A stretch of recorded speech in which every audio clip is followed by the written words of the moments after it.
Good morning. I was asked to talk about faith and what it means to me to be a Christian.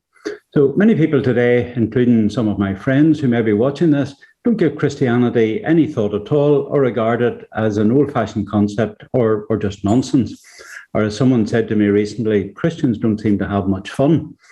But Christianity shaped our society as we know it today and is the basis for our laws and moral thinking. So I think it's worth giving it some genuine consideration. So we all ask questions about the universe and the meaning of life, and I believe Christianity answers these questions. So give me a couple of minutes and let's talk through the basic beliefs of Christianity, what Christianity claims to represent. So we look at, who is God? What's it all about? Is there a purpose in life? People talk about sin. So what is sin in the eyes of a Christian? Who's Jesus and why did he die? And then what does that mean for us all in 2022? So to start with, who's the God Christians believe in? So the opening words in the Bible say, in the beginning, God created the heavens and the earth. So that's in line with scientific evidence of a single starting point or a big bang. So Christians believe the starting cause and external power behind creation is God. The Bible goes on to describe God's purpose for the world and more importantly, his purpose for mankind. Against this view, ancient Greek philosophers said there's nothing but atoms and the void, and that's still the widespread view of humanists today. So how does this relate to scientific discovery? So Albert Einstein said, science without religion is lame. Religion without science is blind. So in other words, science tells us how things work, but theism addresses the why or the reason for things. Rodney from the Faraday Institution, he said that the science of cosmology today may be suggesting that science itself provides reason for doubting scientific naturalism.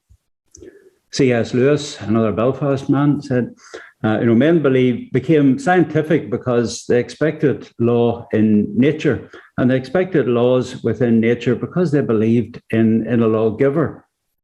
John Lennox, again to quote another Irishman, said, we've only to see a few letters of the alphabet spelling out our name in the sand to recognize at once the work of an intelligent agent. How much more likely then is the existence of an intelligent creator behind human DNA? That's the colossal biological database that contains no fewer than 3.5 billion letters, the longest word yet discovered. Information is the driving force in our world. Scientists try to find structured information coming from faraway galaxies to let us know there's life there. So how much more then should we acknowledge an intelligence behind the detailed coding held in every single cell of our bodies? So science and faith should be, as John Lennox said, friendly allies, not hostile enemies. So no matter where you stand on these topics, the improbability of accidental life is so enormous that to believe in it requires in itself a gigantic leap of faith. Therefore, to know the source of this life is important. So what's the purpose of life? Christians believe that God created mankind in his own image for a purpose, and that was to have communion or a relationship with him and share life with him as a member of his family. So love is the central theme right through the Bible from beginning to end. And also central to the Christian belief is the value of human life. So men and women have a free mind or free will, and that fundamentally separates us from the animal kingdom. And this mind or soul is independent from the body. It is creative and has the ability to think and experience for itself. So people talk about sin, but what does the Bible say about sin, or what is sin? How is sin defined? So we all like to blame other people for their faults or injustices. We all say it's their fault or whatever. But sin is not just about doing things that are a bit wrong or even very wrong. Sin is the action that comes, defined in the Bible, from deciding to make ourselves the ultimate decision makers of our lives. So famous English philosopher of the 19th century, John Mills, said, we're self-seeking individuals looking to maximize the optimum benefit for ourselves from every decision that we make. Jesus said the most important commandment is to love the Lord your God with all your heart, with all your soul, and with all your mind, and love your neighbour as yourself. He goes on to say, if you follow that, then everything else falls into place. Then Paul in Romans concludes the discussion by saying that we all fail to do this, and this disobedience separates us from God.